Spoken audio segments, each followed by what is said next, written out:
ठाकरेंचे नेते आणि मनसेच्या नेत्यांकडून आझाद मैदानाची पाहणी करण्यात आली। अनिल देसाई, अरविंद सावंत, नितीन सरदेसाईंकडून आझाद मैदानाची पाहणी करण्यात आली। ठाकरेंचे नेते आणि मनसेच्या नेत्यांकडून आझाद मैदानाची पाहणी करण्यात आलेली आहे। उद्या निवडणूक आयोगाविरोधामध्ये मुंबईमध्ये विराट मोर्चा काढला जाणार आहे आणि याच पार्श्वभूमीवर ठाकरेंचे नेते आणि मनसेच्या नेत्यांकडून आज आझाद मैदानात पाहणी करण्यात आली। आझाद मैदानामध्ये आज ठाकरेंचे नेते आणि मनसेचे नेते हे जमले होते। आझाद मैदानातील त्यांनी पाहणी केलेली आहे। उद्या निवडणूक आयोगाविरोधात उद्या मुंबईमध्ये विराट मोर्चा काढला जाणार आहे। उद्धव ठाकरे, राज ठाकरे हे या मोर्चाला उपस्थित राहणार आहेत। शरद पवार तसंच काँग्रेसचे नेते सुद्धा या ठिकाणी उपस्थित असणार आहेत। मोर्चाची आपण या ठिकाणी जय्यत तयारी पाहत आहोत। आझाद मैदान परिसरामध्ये या ठिकाणी झेंडे देखील लावण्यात आलेले आहेत, पोस्टर लावण्यात आलेले आहेत, बॅनरबाजी करण्यात आलेली आहे। उद्या निवडणूक आयोगाविरोधामध्ये मुंबईमध्ये विराट मोर्चा हा काढला जाणार आहे। सर्व पक्ष विरोधी नेत्यांचा हा मोर्चा असणार आहे। या ठिकाणी पोस्टरबाजी करण्यात आले, झेंडे लावण्यात आलेले आहेत। मोर्चाची जय्यत तयारी या ठिकाणी सुरू असल्याचं पाहायला मिळतंय।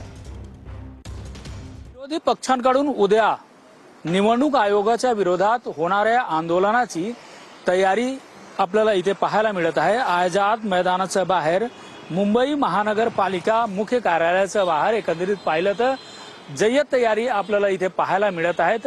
रस्त्यावर मनसे आणि शिवसेनेचे मोठ्या प्रमाणात झेंडे लावण्यात येणार आहे। मनसे आणि शिवसेनेकडून बॅनरबाजी ही आपल्याला मोठ्या प्रमाणात पाहायला मिळत आहे। तर एकंदरीत पाहिलं तर इथे शिवसेना उद्धव बाळासाहेब ठाकरे पक्षाचं बॅनर पाहायला मिळत आहे, ज्याच्यावर सत्याचा मोर्चा, संविधान वाचवा, लोकशाही जगवा असा आशय आपल्याला पाहायला मिळत आहे। सत्तेची नाही सत्याची लढाई असा इथे दिसून येत आहे। तर व्हिडिओ जर्नलिस्ट कृष्णासह रमेश शर्मा, TV9 मराठी, मुंबई। उद्याचा विरोधकांचा मोर्चा हा राजकीय स्टंट आहे असं चंद्रकांत पाटील यांनी म्हटलंय। विरोधकांना बिहारमध्ये मतदार यादी शुद्धीकरण नकोय, महाराष्ट्रात हवे असं चंद्रकांत पाटील यांनी म्हटलेलं आहे। राजसाहेब त्या ग्रुपमध्ये जोडले गेले, यातून अराजकतेकडे हे जाईल आणि उद्याचा मोर्चा हा सर्वसामान्यांच्या दृष्टीने हा राजकीय स्टंट आहे की बिहारमध्ये हे यादी शुद्धीकरण केलं तर याला नको आहे, महाराष्ट्रात हवं आहे। 5 राज्यांमध्ये यादी शुद्धीकरण घोषित केलं तर त्यांना पोटात दुखलं।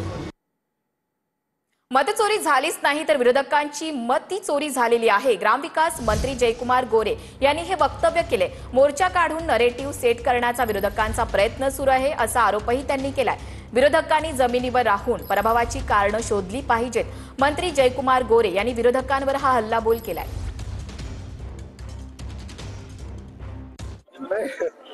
मतचोरी झालीच नाही, पण यांची मती चोरी झालेली आहे आणि म्हणून अशा पद्धतीचं या ठिकाणी मोर्चा करून एक नॅरेटिव्ह सेट करण्याचा कार्यक्रम हातामध्ये विरोधकांनी घेतलेला आहे। माझी त्यांना विनंती आहे की पराभवाची कारणं शोधली पाहिजेत आणि त्याच्यावर काम केलं पाहिजे। पराभवाला वेगवेगळी कारणं शोधायची आणि पराभव का झाला याच्या खोलात न जाता सातत्यानं असंच करतो ह्याला तर पुन्हा पुन्हा पराभव होणार आहे। उद्याच्या मोर्चाच्या पार्श्वभूमीवर ठाणे स्टेशन बाहेर मनसेकडून जनजागृती केली जाते। अविनाश जाधव, रवींद्र मोरेंसह इतर पदाधिकारी जनजागृतीमध्ये सामील आहेत। मतदार यादीतील घोळाबाबत उद्या विरोधी पक्षांचा मुंबईत मोर्चा आहे।